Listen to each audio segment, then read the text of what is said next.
BJP और JDU 101 सीटों पर लड़ेंगी। एलजेपी रामविलास 29 सीटों पर चुनाव लड़ेगी, यानी कि चिराग पासवान जो कि 36 से 40 सीटों की डिमांड कर रहे थे 29 मिली है।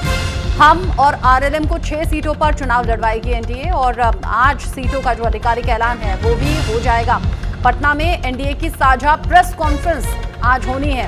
हालांकि जीतन राम मांझी ये कहते हुए नजर आए थे कि 15 सीट डिमांड की थी हमने, हमें सिर्फ 6 मिली हैं। उधर 36 से 40 तो चिराग पासवान भी मांग रहे थे, उन्हें 29 सीटें मिली हैं। और साथ ही बिहार में जो बड़ा भाई छोटा भाई जेडीयू बीजेपी के लिए कहा जाता था वो बराबर नजर आ रहे हैं। 101 दोनों जो सीट है वो चुनाव किया है बीजेपी और जेडीयू ने। 100 सीटों पर चुनाव लड़ेंगे। 29 चिराग पासवान को मिली हैं आरएलएम, और हमको 6 सीटें ऑफर की गई हैं। कुल मिलाकर जो सीट बंटवारे का फॉर्मूला है वो तय हो गया है, और आज ऑफिशियल जो अनाउंसमेंट है वो भी किया जाएगा। बिहार चुनाव से जुड़ा एक और बड़ा अपडेट आप जान लीजिए। एनडीए में सीट बंटवारे के बाद जीतन राम मांझी बोले हैं कि 15 सीटें चाहिए थी लेकिन सिर्फ 6 मिली हैं। हालांकि इसको लेकर उन्होंने कहा कोई नाराजगी नहीं है, साथ में हम खड़े हुए हैं एनडीए के और मजबूती से चुनाव लड़ेंगे। आपको याद होगा जीतन राम मांझी पिछले दिनों ये कहते हुए नजर आए थे कि अगर पर्याप्त सीटें नहीं मिली तो 100 सीटों पर हम तो अकेले उतर जाएंगे। वो जो विरोध के सुर थे वो कहीं ना कहीं दबे, बयान पलटा, और अब जब सीट शेयरिंग का फॉर्मूला तय हो गया है तो फिर से बोल रहे हैं 15 मांगी थी 6 मिली है। सुनिए।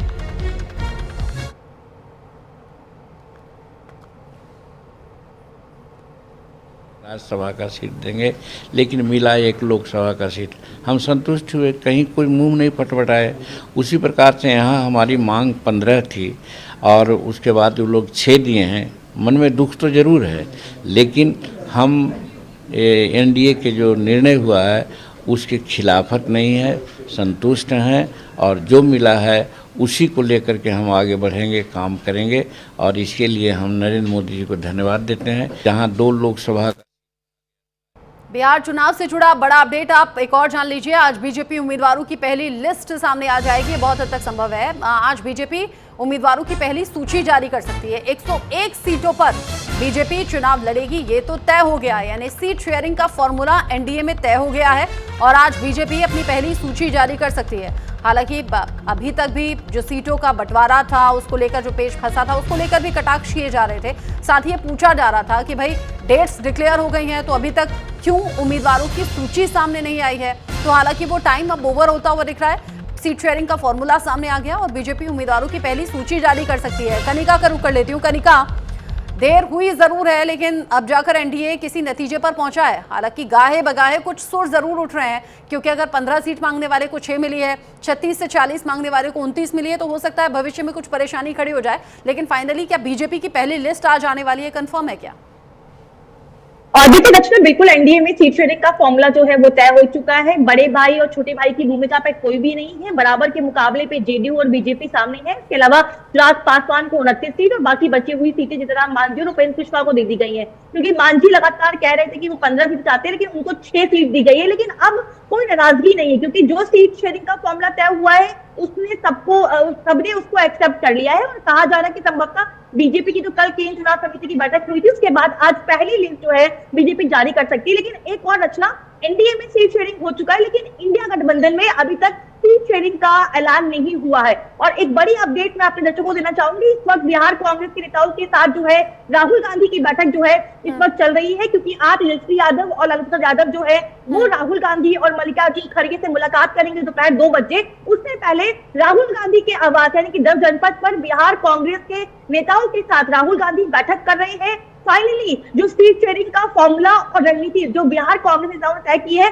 उसको लेकर फाइनल बैठक जो है राहुल गांधी अपने प्रदेश नेताओं के साथ कर रहे हैं। और कहा जा रहा है कि दोपहर 2 बजे मल्लिकार्जुन खड़गे के आवास पे तेजस्वी यादव, मल्लिकार्जुन खड़गे और राहुल गांधी की मुलाकात होगी, क्योंकि एनडीए में सीट शेयरिंग तय हो चुका है लेकिन महागठबंधन में अभी तक सीट शेयरिंग को लेकर कोई क्लियरिटी या कोई औपचारिक ऐलान नहीं किया गया है। लेकिन ये भी हमारे पास सूचना जानकारी आ रही है कि आज शाम तक सीट शेयरिंग का जो फॉर्मूला है वो महागठबंधन में तय हो जाएगा और कल जो है सीट शेयरिंग का ऐलान महागठबंधन की ओर से हो सकता है, ठीक। क्योंकि एक और एनडीए ने अपना अलायंस भी तय कर लिया, अपनी सीट शेयरिंग भी तय कर ली और वहां पे तो और जब देरी भीड़ होती आने है ना वाली तो सवाल ज्यादा उठने लगते हैं। इसी देरी को लेकर सवाल जनसुराज पार्टी भी उठा रही थी, कह रही थी देखिए हमने सबसे पहले लिस्ट जारी कर दी है, लेकिन अभी तक ये सब पीछे है ना, तो सीट शेयरिंग का फॉर्मूला तय हुआ, लिस्ट तो दूर की बात है, अब जाकर सीट शेयरिंग का फॉर्मूला तय हो गया है, बीजेपी की पहली लिस्ट आने वाली है। कनिका, नीलकमल, आप रहिए मेरे साथ में।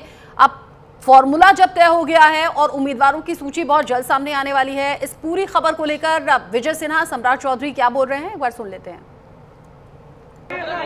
एनडीए गठबंधन सफलतापूर्वक सहमति के आधार पर बिहार के जनता के हित में निर्णय लिया है और यह सफल रहेगा।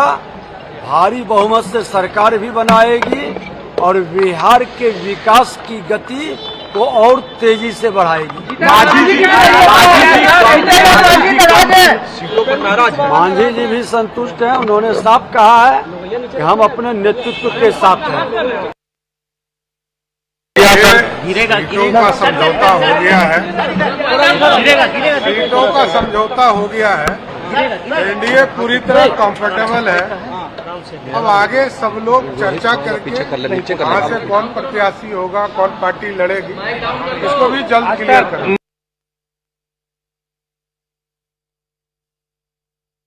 कुछ ठीक है, सब कुछ साथ लेकर चला जा रहा है, किसी तरह की कोई नाराजगी है नहीं। नीलकमल, सारी नाराजगी दूर हो गई क्या?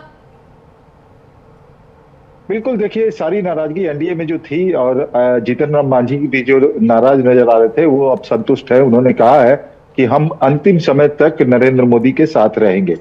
और दूसरी तरफ आज जो है 4 बजे प्रेस कॉन्फ्रेंस होनी है एनडीए की ओर से, उसमें जो है तमाम सीटों का कितने उम्मीदवार हैं हर एक सीट के, जो 243 सीट है और जो गठबंधन जो एनडीए है उनके सारे उम्मीदवारों के नाम की घोषणा कर दी जाएगी। अभी एक बैठक संजय झा जो है वो जेडीयू के कार्यकारी अध्यक्ष, उनके पटना स्थित आवास पर चल रही है, जिसमें सम्राट चौधरी, दिलीप जायसवाल जो प्रदेश अध्यक्ष हैं बीजेपी के, नितिन नवीन जो यहाँ के मंत्री हैं, मंत्री, और इसके अलावा और कई नेता हैं जो बैठ करके बातचीत कर रहे हैं। सीट शेयरिंग का मामला सुलझ गया है, नामों को लेकर के अब चर्चा हो रही है और इस चर्चा में यह भी बात हो रही है कि जिन सीटों पर किस तरह से अब चुनावी प्रचार अभियान की शुरुआत की जाए, क्योंकि एनडीए एक साझा चुनावी प्रचार अभियान में शुरू करेगा। अगर कैंडिडेट किसी क्षेत्र में बीजेपी का है तो वहां पर सभी दलों के कार्यकर्ता, एनडीए के जो 5 घटक दल हैं एनडीए में, पांचों के कार्यकर्ता एक साथ मिल करके चुनाव प्रचार करेंगे। और इसी प्रकार अगर कहीं पे उपेंद्र कुशवाहा की पार्टी के कार्यकर्ता हैं तो वहां पर भी पांचों दल के कार्यकर्ता जो हैं वो मिलकर के चुनाव प्रचार करेंगे। यानी एक साझा प्रेस कॉन्फ्रेंस करके एक संदेश दिया जाना है कि मतलब नीलकमल आप ये कह रहे हैं कि यूनिटी दिखाने की कोशिश की जाएगी, जैसे कि बयान भी आने शुरू हो गए, विजय सिन्हा जो बोल रहे थे, सम्राट चौधरी जो बोल रहे थे कि सब कुछ ठीक है, नाराजगी दूर कर ली गई है, यूनिटी दिखाने की कोशिश भी प्रेस कॉन्फ्रेंस में होगी, फिर चुनाव प्रचार में भी सबको साथ लेकर चला जाएगा। ये जाहिर भी करना जरूरी है आम लोगों के बीच में कि सबको मना लिया गया है, सबको साथ लेकर चला जा रहा है। इंडिया अलायंस के लिए कुछ मुश्किलें हैं क्या अभी आगे? बिल्कुल, देखिए पहले मैं एनडीए की बात बता देता हूं कि एनडीए में सारे कार्यकर्ताओं को मिल करके ये चुनाव प्रचार अभियान शुरू करना है और इसके लिए 15 अक्टूबर को नरेंद्र मोदी मेरा बूथ सबसे मजबूत कार्यक्रम को भी वो एक आयोजित किए जाने वाले हैं। उसमें सिर्फ बीजेपी के कार्यकर्ता नहीं बल्कि बूथ लेवल के जो बीजेपी और एनडीए के तमाम घटक दल के जो कार्यकर्ता हैं वो भी सम्मिलित होंगे और उसमें जो है जीत का मंत्र देंगे नरेंद्र मोदी की। किस तरह से बूथ को आप अगर मजबूत करते हैं तो किस तरह से जीत की राह जो है काफी आसान हो जाती है। तो ये एक बहुत बड़ा अभियान होगा। चुनाव प्रचार अभियान से पहले नरेंद्र मोदी खुद एनडीए के कार्यकर्ताओं को जीत का मंत्र देंगे कि आप अपने बूथ को मजबूत कीजिए, जीत जो है वो आपको स्वतः मिल जाएगी। यानी एक बूथ पे इस बार 1200 से ज्यादा